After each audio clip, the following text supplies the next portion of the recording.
Somewhere in northern Italy, it's the summer of 1983, and Elio and Oliver are falling in love. Reclining in the grass by the side of the road, the couple at the center of Luca Guadagnino's Call Me By Your Name kiss for the first time. It's another summer, 20 years earlier, and Ines Del Mar and Jack Twist, the hired ranch hands at the center of Ang Lee's Brokeback Mountain, are realizing they might be something more than friends. One cold night on the titular mountain, hat in hand, Ines approaches Jack's tent and the two embrace. This is Take Two, and I'm your host, Emily Pinto. There are a few standard ways filmmakers let viewers know two characters are about to kiss. Shot reverse shot as a couple leans forward, getting lost in each other's eyes. Point of view shots that track one person's gaze on another's, moving from the lips to their eyes to their lips again. Soft focus lighting, cut-ins, warm colors. The cinematic look of love has its own associated aesthetics. Despite the fact that early cinema began in the late 19th century, it wasn't until the end of the 20th that these aesthetic standards of the romance scene could be used to represent queer couples. Yet, as shown in Guadagnino's Call Me By Your Name and Lee's Brokeback Mountain, the majority and the most popular of these newly available representations present one image of queerness, a white one. Films are cultural archives, artifacts of values and viewpoints of specific moments in time. What this means is that in cultures like our own that endorse whiteness, wealth, heterosexuality, and masculinity as the standard, cinema will privilege these things as well. This remains tragically true even when representing marginalized communities. How many gay films this fall have a person of color as their protagonist? Only one. Released earlier this month, Bohemian Rhapsody chronicles the history of Queen and their legendary frontman Freddie Mercury. Beyond his musical talent, which is the primary subject of the film, Freddie Mercury was a bisexual Indian man who openly dated men and women, and whose death was caused by AIDS-related complications. Regardless of how much the film focuses on Mercury's sexuality, Bohemian Rhapsody is almost unprecedented as a Hollywood blockbuster focusing on the life of a queer man of color. But viewers who are marginalized based on their race, class, gender, and sexuality find themselves subjected to the same marginalization on screen. For queer people of color, it's almost impossible to glimpse yourself in the cinematic mirror. On the rare occasions that movies about queer men of color do get made, they're usually far outside of Hollywood's spotlight. Queer men of color instead find themselves reflected almost exclusively in small, regrettably underfunded independent movies.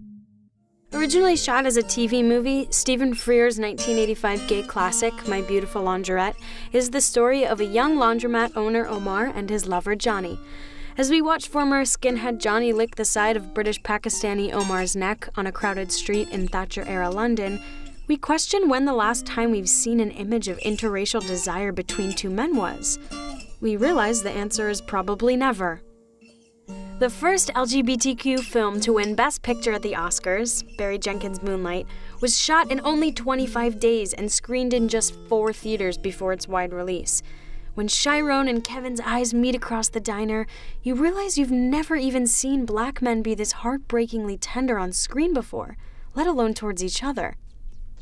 Sure, Laundrette and Moonlight are critically successful, but they are still exceptions to the rule. The relative popularity of Laundrette and Moonlight in queer, cold, cinephile, and intellectual circles does not change the fact that they are isolated, not only within the greater film canon, but also the emerging LGBTQ canon as well. For queerness to be accepted on the mainstream screen, that queerness must be white.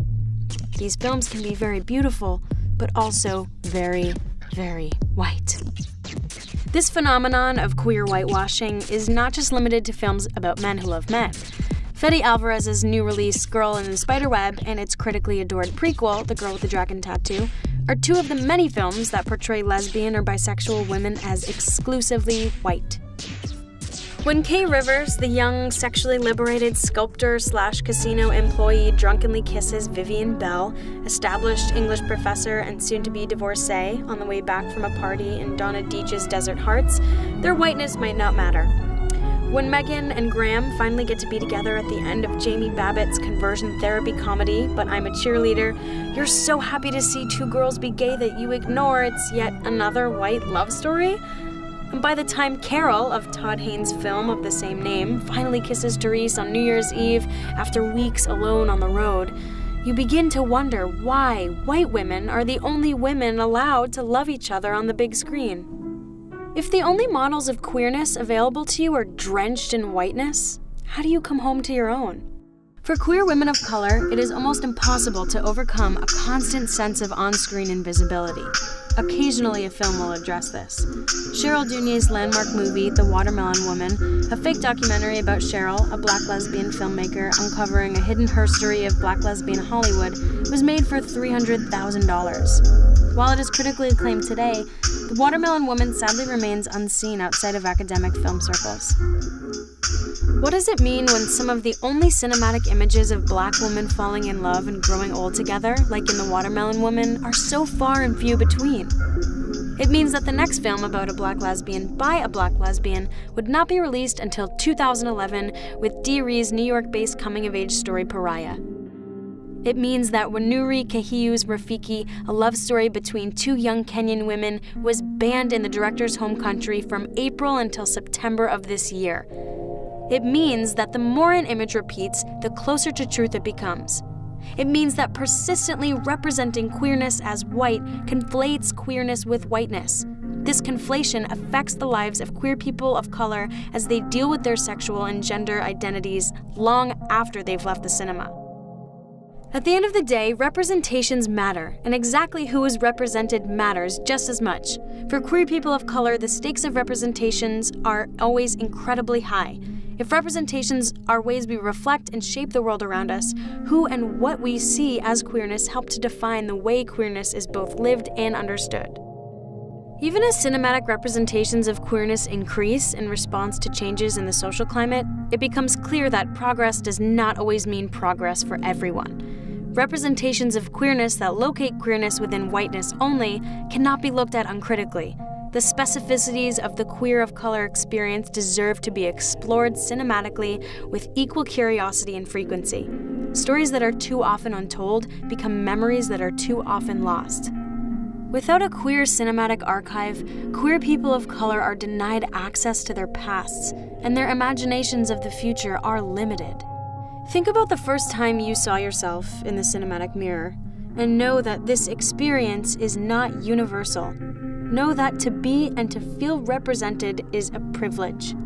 When you cannot see yourself, it's hard to remember that you exist. I'm Emily Pinto, and this is Take 2. See you again next episode.